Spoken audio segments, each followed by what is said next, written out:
Hello மக்களே, welcome to our channel மான்வா இன் தமிழ். நம்ம இன்னைக்கு எந்த மான்வா பற்றி பார்க்க போகிறோம்னு பார்த்தீங்கன்னா, regression missionary as a plan. அது சாப்டர் 14 தான் பார்க்க போகிறோம். லாஸ்ட் சாப்டர்ல என்ன பார்த்துட்டு பார்த்தீங்கன்னா, நம்ம ஹீரோ என்ன சொல்வானா, எனக்கு வந்து ரேடாடாக்ஸ் மிஷனரி எக்ஸ் கேப்டன் கிலியான் உங்களை பார்க்கறதுக்காக தான் நான் ரொம்ப தூரத்துலேருந்து வந்திருக்கேன் அப்படின்னு சொல்லுவான். இப்போ உடனே இந்த சாப்டர்ல என்ன காட்டுறாங்கன்னு பார்த்தீங்கன்னா, உடனே அதை கேட்ட உடனே எல்லாருமே ஷாக் ஆகுறாங்க. ஓல்ட்மேன் ஃபெர்கஸ் கூட வந்த சோல்ஜர் எல்லாருமே ஷாக் ஆகுறாங்க. ஓல்ட்மேன் ஃபெர்கஸ் வந்து இப்போ நீங்க சொன்னது ரேடாடாக்ஸ் மிஷனரியா அப்படின்னு கேட்கவும், அப்போதான் ரேடாடாக்ஸ் மிஷனரியை பத்தி காட்டுறாங்க. ரேடாடாக்ஸ் மிஷனரியில் இருக்க ஒருத்தொருத்தனும் எல்லா வெப்பனையுமே கையாளுறதுல சிறந்தவங்க. அதுவும் இல்லாம இந்த கிங்டம்ல மட்டும் இல்லாம ஃபாரின் கிங்டத்துல கூட அவங்கள பத்தி எல்லாருக்குமே நல்லா தெரியும். ஒரு தடவையாச்சும் அவங்கள பத்தி கேள்விப்பட்டிருப்பாங்க அப்படின்னு சொல்றாரு. அதுவும் இல்லாம அப்படியாப்பட்ட ரேடாடாக்ஸ் மிஷனரியோட கேப்டன் கிலியானா இவரு அப்படின்னு கேட்கிறாரு. இப்படிலாம் சொல்லி முடிச்சதுக்கு அப்புறம் நம்ம ஹீரோ என்ன கேட்கிறான்னா, நான் உங்களை பார்க்கறதுக்கு தான் வந்திருக்கேன்னு சொல்லவும், சட்டனா பார்த்தா ஹீரோவை பார்த்து ஒரு பெரிய கோடாலி வருது. அது ஹீரோட ஷர்ட்டெல்லாம் கிழிச்சிட்டு போவும் கூட வந்து எல்லாருமே பார்த்து ஷாக் ஆயிடுறாங்க. அப்ப உடனே கிலியான் என்ன கேட்கிறாருன்னா, அது சரி, அப்போ உனக்கு என்ன யாருன்னு தெரிஞ்சிருக்கு, நீ எந்த விஷயமா என்கிட்ட வந்திருக்கன்னு கேட்கிறாரு. உடனே பிளிண்டா வந்து நடுவில் வந்து,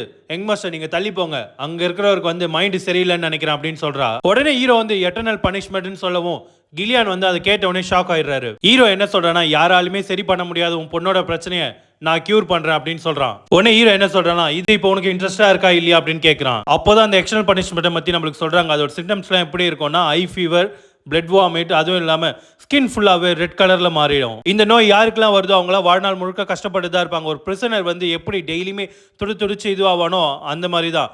அதனால தான் இதுக்கு வந்து எக்ஸ்டர்னல் பனிஷ்மெண்ட்னு பேர் வந்தது. அப்படியே கிலியானோட பொண்ணை தான் காட்டுறாங்க. அவ வந்து வழியில துடிச்சிட்டு இருக்கா. கிலியான் அதை பார்த்துட்டு வந்து என்ன பண்றதுன்னு தெரியாம முடிச்சிட்டு இருக்கா அந்த டைம்ல. உடனே ஹீரோ வந்து அவளோட கண்டிஷனை பார்த்துட்டு, நல்ல வேலை ரொம்ப லேட் ஆகல, என்னோட கடந்த காலத்துல வந்து நான் கிலியானை என்னோட டீம்ல ரெக்ரூட் பண்றதுக்காக நான் வந்தேன் இவனை தேடி.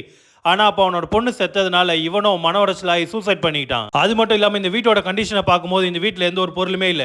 இதுல இருந்தே தெரியுது அவனோட பொண்ணோட மெடிசன் செலவுக்காக அவன் எவ்வளவு பண்ணிருக்கான்றது. அதுவும் இல்லாம இப்போ இங்க இருக்கிறது எல்லாமே வெப்பன்ஸ் மட்டும் தான். உடனே கிலியானோட பொண்ணு ரேச்சல் என்ன பண்றான்னா, அப்பா என்னால் முடியல, என்னால சுத்தமா முடியல, நான் நிம்மதியா சாகணும்னு நினைக்கிறேன் அப்படின்னு சொல்றா. ஹீரோ இந்த சினாரியோ பார்த்தோன்னே இதுக்கு மேல டைம் வேஸ்ட் பண்ண முடியாது, நான் என்னோட ட்ரீட்மெண்ட் ஆரம்பிக்கிறேன்னு சொல்றான். அப்போ பிளிண்டா வந்து நம்ம ஹீரோவை தடுத்து, நம்ம இங்க இருந்து போயிடலாம் யங் மாஸ்டர் அப்படின்னு சொல்றா. உடனே பிளிண்டா என்ன சொல்றானா, எனக்கு ஒன்னு புரியல, நீங்க இப்ப என்ன பண்ண போறீங்கன்ட்டு. இந்த மாதிரி ஒரு டிசீஸை வந்து உங்களால உங்க பலத்தை வச்சு கியூர் பண்ண முடியாது. அது மட்டும் இல்லாம ஹை லெவல் பிரீஸ்டே வந்து இதெல்லாம் ட்ரை பண்ணி பார்த்துட்டாங்க, அவங்களாலையும் இதெல்லாம் காப்பாற்ற முடியல யாராலையுமே. அப்படியே அவர்பட்ட ஒரு நோய் இருக்கிறதுனால தான் இதுக்கு வந்து காட் பனிஷ்மெண்ட்னு சொல்லுவாங்க. உடனே ஹீரோ என்ன சொல்றானா, இல்ல என்னால அவளை காப்பாற்ற முடியும்னு சொல்லுவோம். பிளிண்டா வந்து கத்துறா, யங் மாஸ்டர் அப்படின்ட்டு. ஹீரோ வந்து பிளிண்டாவை பார்த்து, நீ என்ன பார்த்து என்ன சொன்ன, நீ என்ன நம்பர் தானே சொன்ன, அப்புறம் என்ன அப்படின்னு கேட்கவும் பிளிண்டா ஒரு செகண்ட் அமைதியா இருக்கா. உடனே ஹீரோ வந்து இதை புடி அப்படின்னு சொல்றான் பிளிண்டா கிட்ட. பிளிண்டா வந்து என்னதுன்னு பார்த்தானா, அது ஒரு லிஸ்ட். அது இந்த லிஸ்ட்ல இருக்க எல்லா மெடிக்கல் ஹெர்ப்ஸையும் நீ போய் சீக்கிரம் வாங்கிட்டு இங்க வந்துரு அப்படின்னு சொல்றான் ஹீரோ. அப்பதான் ஹீரோ நினைக்கிறான், நான் வந்து என்னோட கடந்த காலத்துல வந்து ஒரு மிஷனரியா வீடு இல்லாம ரோடோட சுத்திட்டு இருந்த காலத்துல என்ன வந்து காப்பாத்துறது வந்து இந்த மாதிரி நாலேஜ் இங்க மட்டும் தான். எக்ஸ்டர்னல் பனிஷ்மெண்ட் இப்ப வேணா இது இன்க்யூரபிள் டிசீஸா இருக்கலாம், ஆனா வருங்காலத்துல இதுக்கான தீர்வை கண்டுபிடிச்சிட்டாங்க. அது மட்டும் இல்லாம இது எப்படி செய்யணுன்ற ப்ராசஸ் வந்து எனக்கு நல்லாவே ஞாபகம் இருக்கு. அது எதனாலனா, நான் மிஷனரியா இருந்தப்போ அது எப்படி செய்யணுன்றதை கத்துக்கிட்டேன். இதுல ஒரு என்ன ஒரு ப்ராப்ளம்னா, இதுல யூஸ் பண்ற எல்லா மெடிசனுமே ரொம்பவே காஸ்ட்லியானது. அதுதான் இதுல இருக்க ஒரே பிரச்சனை. இப்படி ஹீரோ இதெல்லாம் நினைச்சு பார்த்துக்கிட்டே பிளிண்டா வாங்கிட்டு வந்த மெடிசன் வந்து எடுத்து பார்க்கறான். அதுல ஒரு மெடிசன் எடுத்து பார்த்துட்டு, இதுதான் ஃபேரி பிளெஸிங், இதை வந்து நல்லா சின்ன சின்னதா கட் பண்ணி ஆல்கஹால் கூட நல்லா மிக்ஸ் பண்ணி கொடுத்தா மட்டுமே போதும், அந்த டிசீஸ் கியூர் ஆயிடும். இப்பெல்லாம் நம்ம ஹீரோ நினைச்சிட்டே அந்த மெடிசன் செய்யற ப்ராசஸை பண்ணிக்கிட்டே இருக்கான். இதெல்லாம் செஞ்சு முடிச்சதுக்கு அப்புறம் ஹீரோ அதை எடுத்துட்டு போயிட்டு கிலியான் கிட்ட கொடுத்து, இதை அவளை குடிக்க வை அப்படின்னு சொல்றான். அப்படி நம்ம ஹீரோ கொடுத்தவன் கிலியான் ஒரு செகண்ட் கூட யோசிக்காம அதை அவன் கையில இருந்து வாங்கி எடுத்துட்டு போய் அவன் பொண்ணு ரேச்சலுக்கு வந்து குடிக்க கொடுத்துறான். அது குடிச்ச கொஞ்ச நேரத்திலே பாத்தீங்கன்னா ரேச்சல் வந்து அந்த ரெட் உடம்பு ஃபுல்லா ரெட்டா இருந்தது எல்லாமே கம்மியா, அவளோட ஃபீவரும் கம்மியாயிடுது. உடனே சுத்தி இந்த எல்லாருமே ஷாக். ஓல்ட்மேன் ஃபெர்கஸ் என்ன சொல்றாருன்னா, அந்த ரெட் கலர் ஸ்பாட் எல்லாமே மறைஞ்சிடுச்சு அப்படின்னு சொல்றாரு. பிளிண்டா ஒரு செகண்ட் ஷாக் ஆயிடுறா.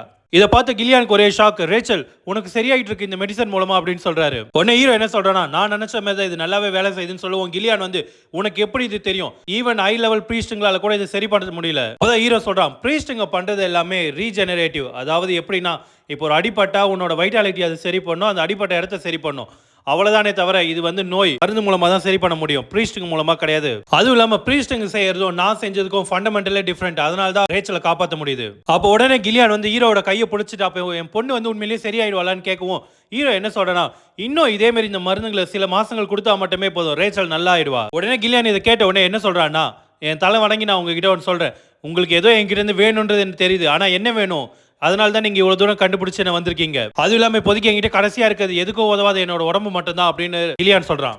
உங்களுக்கு வந்து நான் ஒரு நாய் மாரி வேலை செய்ய சொன்னாலும் நான் செய்யறேன், அதுவும் இல்லாம ஸ்லேவ் மாரியும் செய்யறேன், அதெல்லாம் பிரச்சனையே இல்லை, நான் எப்படி வேணாலும் பண்றேன் உங்களுக்காக அப்படின்னு சொல்றான். உடனே ஹீரோ என்ன சொல்றானா, எனக்கு ஸ்லேவ் எல்லாம் தேவையில்லை, எனக்கு தேவையானது எல்லாமே ரேடாடாக்ஸ் மிஷனரியோட கேப்டன் கிலியான் தான் எனக்கு தேவை அப்படின்னு சொல்றான். கிலியான் வந்து ஒரு செகண்ட் ஷாக்கா ஹீரோட கண்ணை பார்க்கறான். ஹீரோட கண்ணை பார்த்தோனே அந்த கண்கள் ட்ரீமரோட கண்கள் மாதிரியே இருக்கு அப்படின்னு நினைக்கிறான். கிலியான் வந்து ஹீரோ சொன்னதை கேட்டோடனே அவன் எழுந்து நின்று அவனோட கோடாலி எடுத்து அவனோட தலைமுடி எல்லாமே வெட்டி தள்ளுறான். அப்படி கிலியான் வந்து தலைமுடியெல்லாம் வெட்டி தள்ளினோடனே பார்த்தா எல்லாருமே ஒரு செகண்ட் ஷாக் ஆயிடுறாங்க. இவ்வளவு நேரம் பார்த்த வயசானவனா இவன் அப்படின்ட்டு. அப்பதான் கிலியானை காட்டுறாங்க. ஆள் நிக்கிறான் பாருங்க, சும்மா மாசா சிங்கமே நிக்கிறான். அதுக்கப்புறம் கிலியான் வந்து ஹீரோவை பார்த்து கேட்கிறான், அதாவது இப்போ வந்து உங்க கூட வந்தவங்க இல்லாம உங்களை தேடி யாருன்னா இப்போ வந்திருக்காங்களா அப்படின்னு கேட்கும். ஹீரோ வந்து அப்படியாப்பட்ட யாருமே வரல அப்படின்னு சொல்லிடுறான். அப்ப கிலியான் என்ன கேட்கறானா, அப்ப உங்களை தேடி யாருன்னா வருவாங்களா பகையோட அப்படின்னு கேட்கும். ஆமா, அது மட்டும் இல்லாம வருங்காலத்துல இன்னும் நிறைய பேரும் வருவாங்க அப்படின்னு ஹீரோ சொல்றான். உடனே கிலியான் வந்து அது சரி அப்படின்ட்டு அவனோட ஈட்டியை எடுக்கிறான். அந்த ஈட்டியை பார்த்தீங்கன்னா அதில் பின்னாடி கயிறும் கட்டியிருக்கு. ஈட்டி எடுத்தவன் என்ன பண்ணுறான்னா காட்டை பார்த்து வேகமாக வீசுறான். இவனோட வீட்டு கதவுலேருந்து எல்லாமே உடச்சிட்டு போகுது. போன ஈட்டியை வந்து மறுபடியும் இழுக்கிறான். இழுத்தால யாரோ ஒருத்த மாட்டிட்டு இருக்கான். அவன் கழுத்தை பிடிச்சி உன்னை யார் அமிச்சதுன்னு கேட்குறான். அவனுக்கு ஒரு செகண்ட் ஷாக்கு. கிலியான் வந்து ஹீரோ கிட்ட என்ன கேட்குறானா, இவனை என்ன பண்ணலாம் நீங்களே சொல்லுங்க அப்படின்னு சொல்கிறான். ஹீரோ என்ன சொல்கிறானா, அவனை யார் அமிச்சிருப்பாங்கன்னு எனக்கு நல்லாவே தெரியும். ஆனால் நான் கொஞ்சம் கூட எதிர்பார்க்கல இந்த மாதிரி ஒரு நாளில் வந்து என்னோட கத்தியை நான் யூஸ் பண்ணுவேன் அப்படின்ட்டு. உடனே கிலியான் வந்து ஹீரோவை பார்த்து நீங்கள் எதுவும் பண்ண வேணாம், இருங்க நான் பார்த்துக்கிறேன் அப்படின்னு சொல்கிறான். அப்படி சொன்னவன் அவன் கையாலே அவனை நசுக்கி கொண்டுறான். அது மட்டும் இல்லாமல் நான் இதை முடிச்சிட்டேன் அப்படின்ட்டு ஹீரோவை பார்த்து சொல்லும் போது பிரிண்டா இந்த பக்கம் யோசிக்கிறான். இவன் கொஞ்சம் கூட தாங்கவே இல்லை அவனை கொல்றதுக்கு அப்படின்ட்டு. அது மட்டும் இல்லாமல் எங்மாஸ்டர் எதுக்கு இந்த அளவுக்கு மோசமான ஒரு ஆளை வந்து ரெக்ரூட் பண்ண நினைக்கிறாருன்னு எனக்கு புரியல அப்படின்னு நினைக்கிறா. உடனே கிலியான் வந்து நம்ம ஹீரோக்கு முன்னாடி மண்டி போட்டு என்ன சொல்றானா, ஜிஸ்லியான் பெரிடியம், அதாவது எங்மாஸ்டர் இதுக்கப்புறம் என்னோட வாழ்க்கையை வந்து நான் உங்களுக்கே அர்ப்பணிக்கிறேன் அப்படின்னு சொல்றான். ஹீரோ என்ன நினைக்கிறானா, நல்ல வேலை இந்த கார்டை வந்து நான் செக்யூர் பண்ணிட்டேன், என்னோட வருங்கால பிரச்சனைகளுக்கு கிலியான் நல்ல ஒரு தீர்வா இருப்பான் அப்படி நினைச்சது மட்டும் இல்லாம கிலியான் கிட்ட என்ன சொல்றானா, நானும் எதிர்பார்த்துட்டு இருக்கேன் உங்க கூட வேலை பார்க்கறதுக்கு அப்படின்னு சொல்றான். இதோட சாப்டர் 14 முடிஞ்சு மக்களே. நம்ம சேனலை ஃபாலோ பண்ணி சப்ஸ்கிரைப் பண்ணுங்க நெக்ஸ்ட் வீடியோ பார்க்கறதுக்கு. தேங்க்யூ.